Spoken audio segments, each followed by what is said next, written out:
When you hear about electric trucks, there's the Cybertruck, the Rivian, the Lightning, but rarely do you hear about this one, and it happens to be coming from a legacy automaker. I am talking about the Chevy Silverado EV, and this one might be the best. I'll tell you why.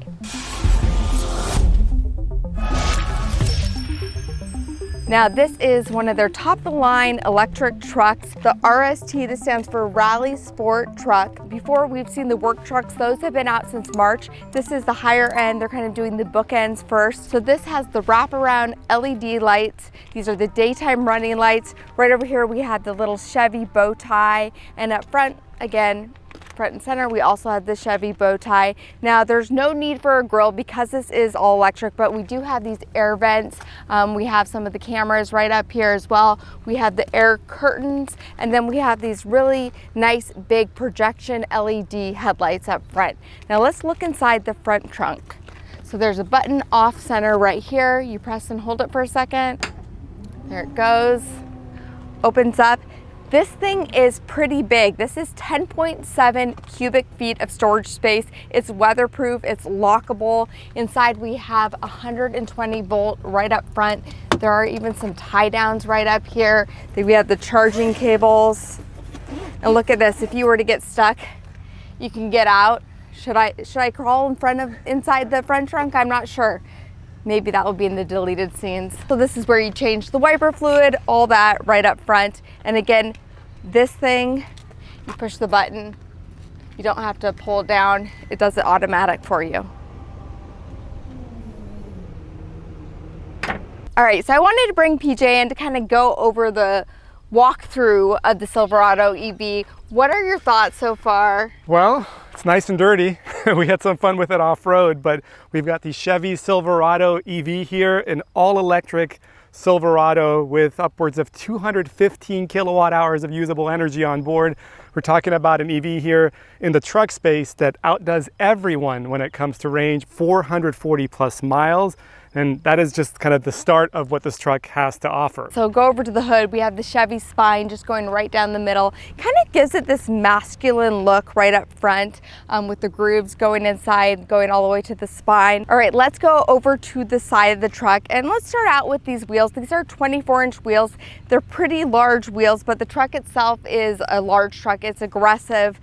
We have the Michelin Primacy tires on here and a nice looking wheel. We have the chrome detail, some aerodynamic designs on here. We have the Chevy bow tie. Everything about this truck, 0.38 coefficient drag. So it's extremely efficient for the incredible footprint that this truck offers. Of course, right off to the side, you see how the fenders kind of deflect and guide the airflow around the side of the truck. I love having this area to be able to step up on it and get inside. Again, the truck itself will lower, so you don't necessarily need it as much, but for someone that's short like me, it's really nice to be able to have that. Now, if we go over here though, you'll notice that if I step up here, I can't really get into the bed of the truck, and that's because we have this sail panel. A lot of people, when they see this truck, they think it kind of resembles the Avalanche, which is a discontinued model, of course, but this also has efficiency built in mind as well. You've got, of course, the spoiler up top, and this creates, again, lower drag with this particular design. Also check out the mirrors. We have the integrated turn signal on them. A couple interesting notes here when it comes to the Silverado EV. They've really owned the electric nature of this truck with the E with the 3 horizontal lines, and you'll actually find that kind of as an Easter egg around multiple parts of this truck. Right here on the step, you'll get those 3 lines, and come around to the back, you'll find those even embedded into the tail lights right back here. And even on top of the latch here, you'll find the 3 horizontal stripes in place as well. Now, I do like this. Look at this integration here of this step area where you can get in to the back of the truck bed. Now, this is a multi-flex vehicle. What's really cool, and I think makes this stand out among a lot of other things, is how modular the entire design of this vehicle is. And then you just push in and this pops down again. And I'm gonna show you more about this in a second when I show you how you open up everything inside, and we're really gonna show you a good use case for this. But for now, I'm gonna close it up. And just kind of show you guys right here, this is where you would add a trailer, you have your towing accessories. Charge port. Let's talk about the charge port. We touched on the battery capacity, 200 plus kilowatt hours. in this largest trim. Now this is the RST. This is the top of the line model with this particular truck that gives you all the bells and whistles, over 750 horsepower, 0 to 60 in about 4.5 seconds. But again, you don't buy this truck for its performance necessarily, you buy it for its capabilities when it comes to what it can tow. Upwards of 10,000 pounds in this spec. There are smaller battery size that'll get you up to 12,000 pounds of towing capacity. You've got the J1772 CCS down on the bottom. Beginning in 2025, you'll have the NACS implemented into these port areas. And of course, they'll provide adapters here in the coming couple of months. Thanks to Henson Shaving for sponsoring this portion of the video. You guys might remember when I made this short with the Cybertruck, but there is nothing worse than a dull razor. And if you guys use single-use blades, you know how easy they clog up and how expensive they are over time. But Henson makes some of the highest quality razor blades we've ever seen. Their blades are made using CNC machines to aerospace standards, making them world-class quality with almost no irritation or razor burn, which is pretty incredible. And when you look at the cost of ownership versus cartridge razors or even an electric razor over 2 years, it's not even close. The Henson blades only cost about 10 cents each, and you get about 3 to 5 uses out of each one. Not only are these safer with less irritation because of their precision design, they're known to reduce ingrown hairs, and the guys at Henson are so confident in the product that they've created that out of every 100 razors ordered, only 2 get returned. I just ordered some for my husband for Father's Day, and I have a great deal for you guys. Make sure you check out the link in the description below and use the code KIMJAVA to get 100 free blades. That's 2 to 4 years worth of shaves with purchase of the razor. And remember, by using that link, you're also helping to support this channel. All right, let's get back to the video. So they have a setup here with the truck and a trailer. I have always wanted to travel cross country. Is this the vehicle? You can do I've always been hesitant with traveling with a trailer with EVs, not because of the range, but because of the complexity involved. And this is the one thing I would say with the Silverado EV, the charger being in the back. There are some chargers, of course, that kind of enable you to pull right through it and be able to plug in. But in most chargers across the country right now, it's going to require you to take this entire thing off every, say, 250, 300 miles if you're pulling something this large on an EV that is more than capable, of course, of going 400 plus miles in a range. Would that be the deal breaker for you, or would you try it out? Gosh, I'd be willing to try it out, but I mean, having to pull something like this, if you are doing it in a road trip setting and having to disembark it every single time, is close to a deal breaker, because you're talking about covering at least 300 miles per day, so once a day at your charging stop. But if you were going to do it in an electric vehicle, this would be the one. There's no doubt about it. Nothing comes close when it comes to how much range this offers, and it's designed to pull something this incredibly large and be able to do it with usable range. Oh, I forgot to tell you guys, we have the keyless entry on all the doors. And then, very much like a Tesla or a Rivian, all you need is your key fob. You put your foot on the brake, turns on. You don't have to push a button or anything like that. All right, cleaning out my cups because there's so many cup holders in there. Definitely not a problem. So I wanted to talk to some of the engineers here. I wanted to talk to the designer and really ask them the questions instead of me telling you guys. Why not go straight to the experts? All right, so this is what we were waiting for, to really see the bed of the truck. I know there's so many people out there excited to see what this thing can actually do and how much space it has, because it's unlike anything I've ever seen before. We have Brett here. Our bed space compared to the competition here, you have a standard 5'11" bed. That's when you have your multi-flex tailgate up and also your multi-flex midgate up. So you already start off with a lot of storage space right there. Then if you drop the multi-flex midgate down and you keep the tailgate up, you have just over 9 feet of load floor. And then the best part is here is that, with the multi-flex midgate, if you, put the load stop up, you're able to keep your cargo here, you can drop down the midgate and you get almost 11 feet, so 10 feet, 10 inches of load floor space. And as you can see also, you're able to fit, a full sheet 4x8 of plywood. So I know that's something like people are really big on, in the space in between the wheel wells. So you're not constricted with the midgate. As you can see, it clearly goes through. And the really nice thing about this is there's multi-configurations, right? So we're showing it with the midgate fully down, but you're able to keep the glass in place, put your tonneau cover on, and then you have fully covered storage when you have the tailgate up. All right, and how wide is it? It'd be 4 foot in between the wheel wells here. Yeah, and then on the side here, it looks like we have what, two. We actually have 420 volts there. So 2 there, 2 in the next area, and then we also have a 240 volt.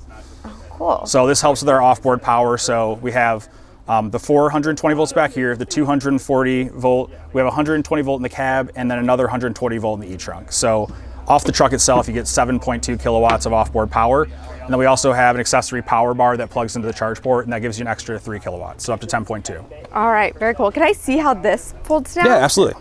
So, fold this down here real quick, and then I just need to find the button underneath here. So you have multiple configurations. So here you could, a little bit easier to get in if you're trying to pull the plywood out. If you wanted to get in, just pull this down, you'll be able to load that up and then just very easily step up in. Also, you have a nice little seat right here. Perfect tailgating truck. Perfect exactly. You have everything you need. You could cook out of this thing, sit, camp. The modular design of it and being able to use it how you want it is really unique for a truck, and especially an electric truck.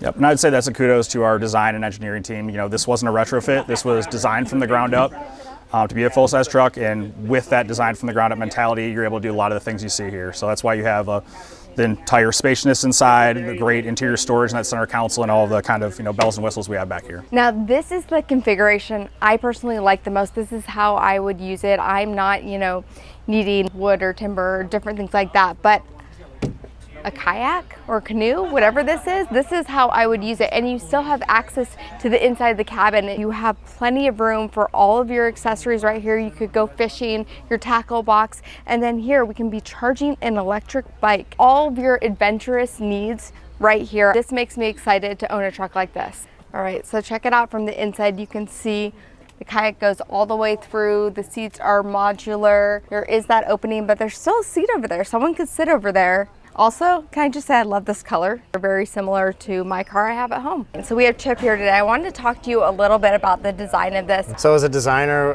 there's two words we love to hear when we start a project, and it's all new. We're able to architect the vehicle from scratch. So when we do that, we said, hey, here's an overall length that we know we have in the truck. How do we maximize the space, give the customers more usable space? We also knew that this truck would drive very differently from a traditional truck. So it's much more responsive, it's nimble, it has this electric responsive feel, right? And you want to communicate that to our customers visually in an instant. So sets up the proportions. So we move the driver forward a little bit to maximize cab space, give us a nice big cab as well as bed space here in the functional parts of the back.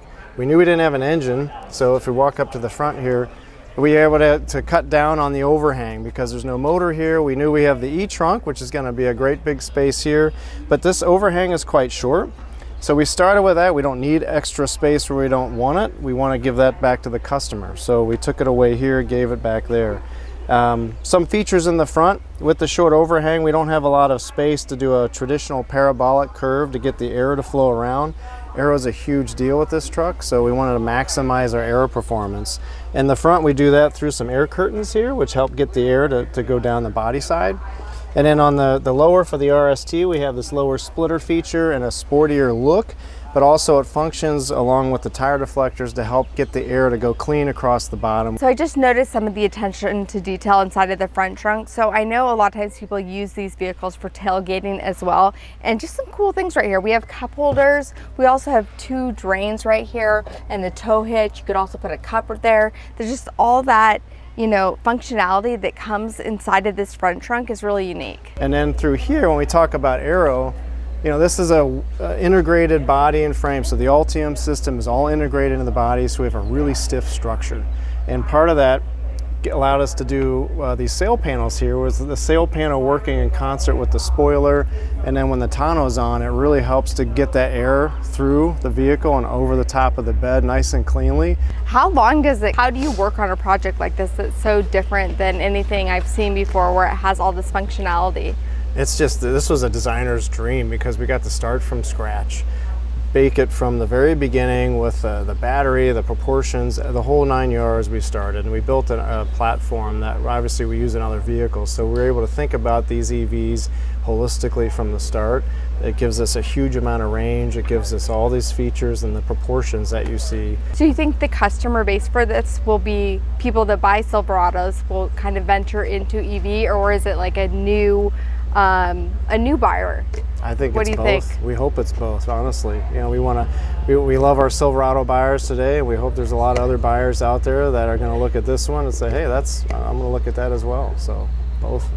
Well done. I think it's fantastic. Thanks. Really exciting to see. Yeah. And if you guys have more questions, leave them in the comments below. Let's go see what this thing can actually do. I have PJ here with me today. We're gonna give you our drive impressions. Let's go. So first impressions on the Silverado EV, super impressed, really impressed. There are certain things that I absolutely love, and again, the most recent vehicle I drove was the Cybertruck.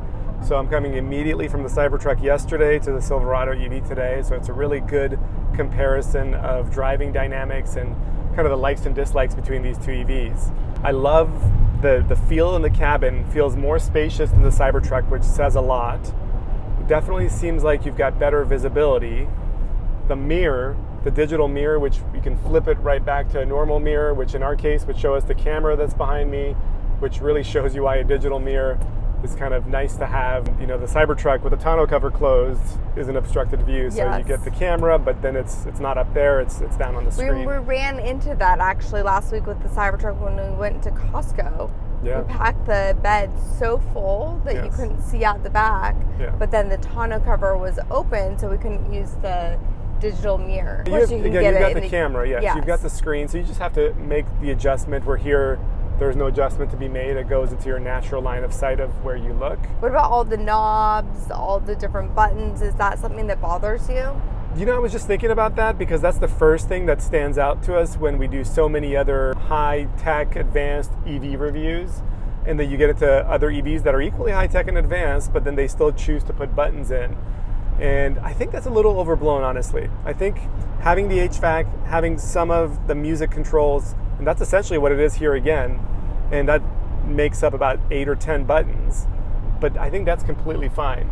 Like when I got in, I wanted to quickly adjust the volume of the navigation because it's a new city, and I immediately was able to reach for the knob and do that. Whereas, of course, if you're unfamiliar with a Tesla or a Rivian, then it might be a little bit more of a menu dive if you haven't played with the scroll wheels yet. Yeah. Now the Silverado EV starts at $74,000, but this top spec RST trim has a starting price at a little over $96,000. This is an incredibly spacious truck with more legroom and headroom of any other electric truck we've tested. You've also got 4-wheel steering, so it really drives a lot smaller than it looks for a turning circle of 42 feet and 2 inches. Of course, you've got GM's Ultium platform, so you're getting a pretty familiar UI from all other vehicles that share this platform. So we've got the 17.7-inch screen, widescreen, love the resolution, love just the intuitive nature of it, pretty responsive. There's a little bit of a lag, nothing significant, but a little bit of a lag. And then when you look at the 10 or 11-inch screen right in front of us here, that's also coupled with a heads-up display for me as a driver. So that's what I found myself using the most when it comes to the navigation.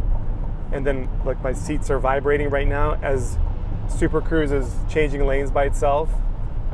And do you feel good with Super Cruise? We've driven it a couple times in other Ultium platforms, so Yeah. it pretty much, once you've done it, you get pretty confident with it, Yeah. how it works, and it seems to do a pretty good job. Yeah, I like autopilot and full self-driving's driving characteristics, I guess, better than any other driver assistant feature on the road. Super Cruise, though, is probably the second best, and then the Mercedes driver assist is also really impressive. Auto lane change incoming here with a seat vibration. I think if you're trying to get a truck that with features that a truck buyer really values, which often are towing capability, additional range, and just having the overall truck feel to it, where maybe you're not as cool in the Tesla sphere as you are with the Cybertruck. If you're getting a truck because you need a truck, right? Yeah. Like you want all those specs that a truck can do in terms of towing, the bed, all those features Yes. that you're like, I need something more than just like a big SUV. Yeah. This is probably the truck to get. Yeah. But if you're not like into a truck, or maybe you're going to use the truck here and there, and you just want something cool, then you go for the Cybertruck. But this beats the Cybertruck in a lot of really important metrics. Yes. And the charging speed too, 350 kilowatt with a higher charging curve. Yeah, you get 100 miles in 10 minutes. Yeah. Like, that's big. Now, for me personally, I will say, like, people talk a lot about charging speeds. I don't, like, that's not as much of a deal breaker for me with certain vehicles that do have slower charging speeds. And that's because, for the most part, I charge my car at home. So if you own a house and you're not using it to road trip, charging speeds might not be as important for you. But if you're going to be road tripping, you're going to be using this as a work vehicle, which a lot of people that have a truck do.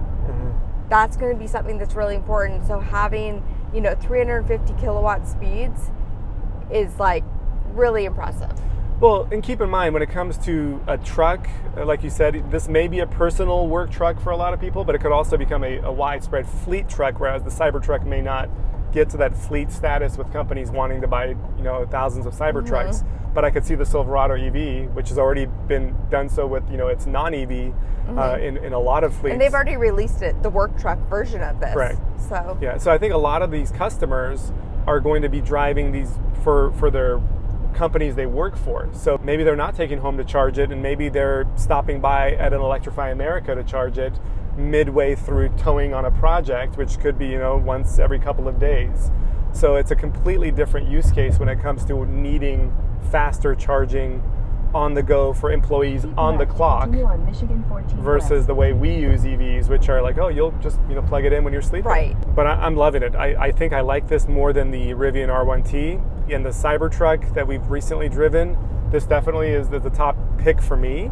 I like the way the Cybertruck looks, which I know that maybe I'm alone in that in the grand scheme of things. But then most truck buyers maybe are not going in for their looks of their trucks, but then most Cybertruck buyers right now are probably not necessarily truck owners or truck buyers. So, I agree. I think that people buying the Cybertruck are not buying it necessarily as a work vehicle. Yeah. They're buying it because it's like it's got the cool factor. It has the cool factor. Yeah. And they're into Tesla and they're into electric. Now this, they're taking, the Silverado brand, which was Chevy, and they're making an EV version of that. And that's something I think Chevy's doing with across the board with their vehicles. They're really trying to stick with the names that people already know. No one's having to figure out, like, what is a Silverado? Yeah. You know what that is. They're just making it electric now. Yeah. I missed, though, that little turn. How when you turn with the wheel, it just slides through your hands. Had too many yokes in your life. I know. It's like, love the heads up. All right, you can definitely feel the horsepower though, and it has that instant torque that you expect with an electric vehicle. I mean, we're at 750 horsepower with this. This is the most powerful Silverado ever. Yeah. When you go to drive these vehicles on these type of things, you go into it and you're kind of forming your thoughts for the first time and what you think about things, and then you're talking about it too. So my initial reactions might be different than the way I feel by the end of today. The regen is good. It's definitely one pedal. I'm in normal regen right now. Normal what is is nice. High? What does high feel like? High slams on the brakes almost. It's really high. So yeah, press that little foot. I believe when you do, you can set level on screen. Set level. Let's see what high feels check out like. high. It's impressive. I mean, some people love it. Oh wow, it completely slams on the brakes. It's one pedal. I think I like normal. Normal, if you're used to Tesla or Rivian, normal is probably where you'd want to be. All right, so we are getting ready to have a wow moment right now. W for wide open watts. And by that, I mean we get to experience the instant torque that this has. They have a mode in here called the wow mode, I believe. And this truck has 754 horsepower. So with an EV, we know that you have that instant torque. So they're gonna let us experience that here. We're in a lineup right now with other writers and content creators that are getting to experience it.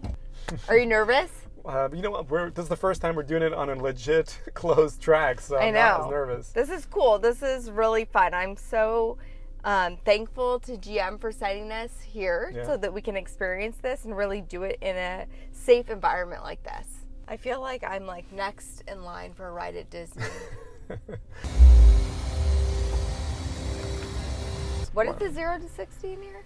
Do we know? They didn't give that. No, just got the ponies. Okay, ready? Yes. You want to do a countdown for me? 3, 2, 1, go. Whoa. Holy cow. Okay. Ooh, look at the regen braking. Whoa. And then Is that complete high regen braking? That's I braked it too. Oh, you braked it I as braked well? it too. You have to try that out. I've never done anything like that before, but I completely just floored it. Like, Yeah. that was good. And what was interesting is I still felt a lot of control. Like, I mean, it's a big, heavy truck. it is big and heavy. When I pressed the brakes, I felt like the control, it wasn't like a sharp, like, slam on the brake, Yeah. giving you whiplash, anything like that. But it felt good. That was good. What I think is interesting with the way that Chevy is going about this transition to electric is they're sticking with the names that they already have, names that you're familiar with, and then just making an EV version of them. Yeah, I think that's really smart. Obviously, they've got a very loyal following. They've been around for a long time, so having that name goes a long way, and then putting EV on it kind of lets you know what you're getting in this package. And it is interesting that they've gone all in with EVs. You know, a lot of other OEMs, we've seen them scale back a little bit, have a hybrid mix into the game, even lean in more to the hybrid side in general, where it looks like with GM, they are going to offer an all-electric version, as opposed to having the hybrid mix that we're seeing in some OEMs, whether it be Honda or Toyota, that have kind of had that approach. So the buyers for these vehicles, are they going to be Chevy or GM loyalists, or are we looking at people that are just like the EV drivers, right? The Tesla, the Rivian, switching over to now a Silverado. What do you think? Yeah, well, my initial impressions of driving this particular truck are that this is the electric work truck you're going to want to get. Having just driven the Cybertruck, having driven the Rivian R1T as well, haven't gotten a chance to get into the Ford F-150 Lightning, but from what I can see between those three trucks, this is the one I would choose if I wanted to get stuff done. And the range is a huge part of it, 430 to 450 miles of range. And of course, the price point as well comes in at an area where you're talking mid-70s to the 90s, where it's more feasible than maybe the F-150 Lightning or the Cybertruck that are supposed to get there eventually, but they're not there yet. So it's cheaper than the Cybertruck and gives you more range. Yes. So that's huge. I think that with Cybertruck, we all wanted that 500-mile range. Yeah. And we were disappointed. This is kind of what we were hoping for in terms of the guts. Now, Cybertruck is not for everybody. Obviously, it's such a polarizing design. This is a lot more familiar, again, while they're going with the Silverado. We know what a Silverado is. And I like the aggressive look, honestly. I know you and I talked about off camera about this being maybe more of a masculine design. I like the aggressive, sporty look of this more than the R1T, definitely more than the Lightning.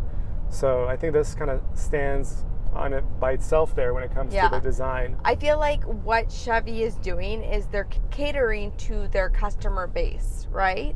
They're trying not to go crazy, create all these new electric vehicles. They're thinking, okay, we have a lot of people that have been driving GM vehicles for a long time. We have this name already associated, or brand associated.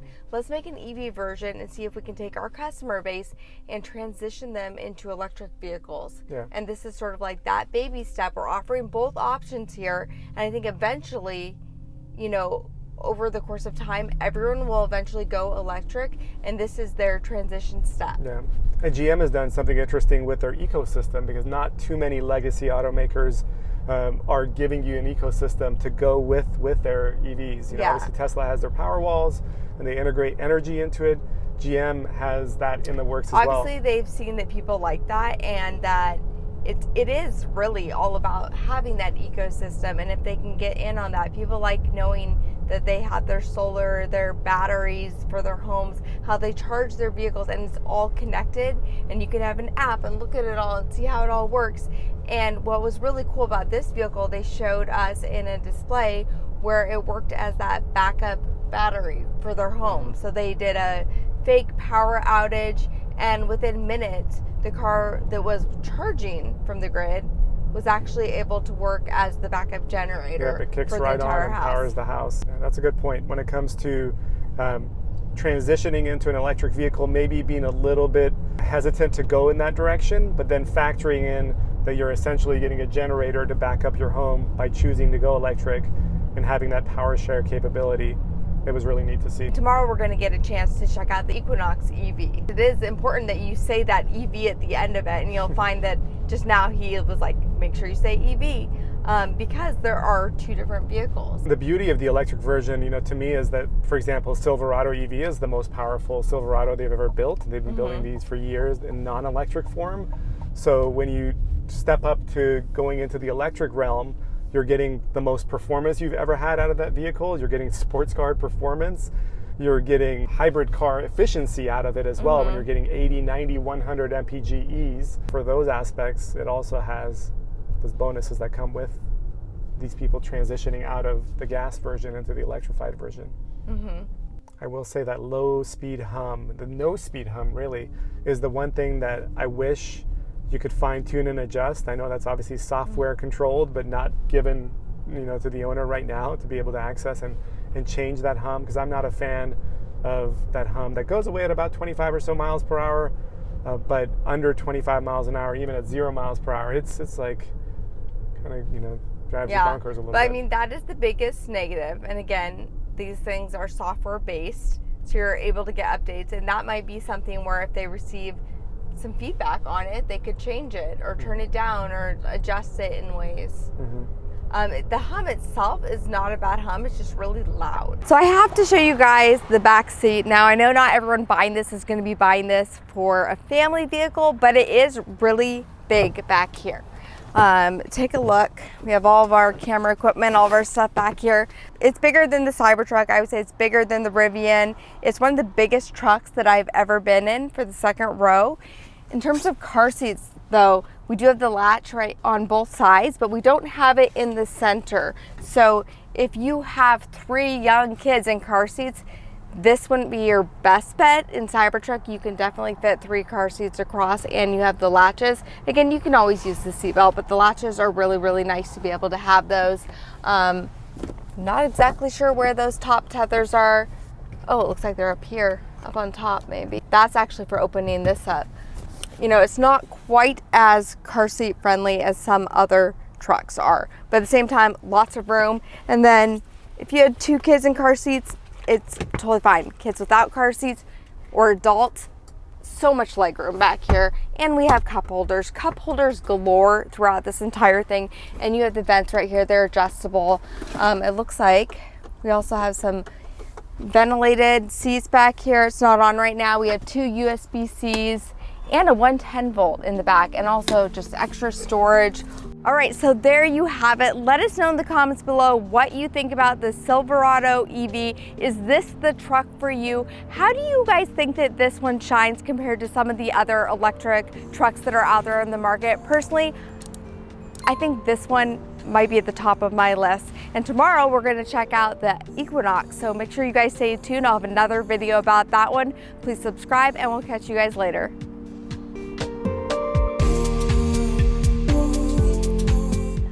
I wasn't gonna do it, but I guess I have to. It's kind of my shtick to see if I fit inside the front trunk. Let's try it out here. All right, here we go. Can you close it yourself in there?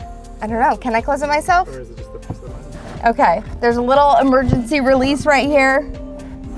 Bye guys.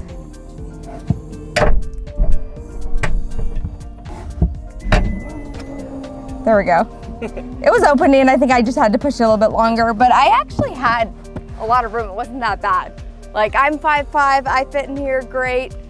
Don't know why you would ever need to know this stuff, but for some reason, people think it's fun. I know, gotta pay attention. It was Super Cruise, not me. So this experience is kind of cool because Chevy sent us out here. They have all kinds of displays set up. We're in Michigan right now. We can see it towing. We get to test out the, what do they call it? The WOW. The Watts on Wheels or something? The Watts on Wheels or something like that, the WOW. All kinds of fun stuff, like really put the truck to the test. And then tomorrow, what are we doing?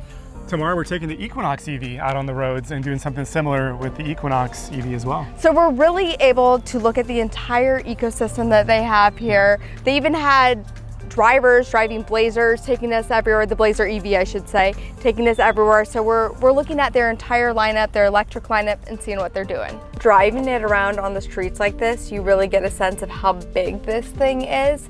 But it does drive really well. Like, it's easy to drive. It's not difficult. You have all the cameras. but it's different than like the Cybertruck. It almost feels like you're driving a car, where this thing, you know, it feels muscular, it feels big, it feels like, you know, the big truck that it is. So I will say if you need to compensate for something, this might be the truck that you want to buy.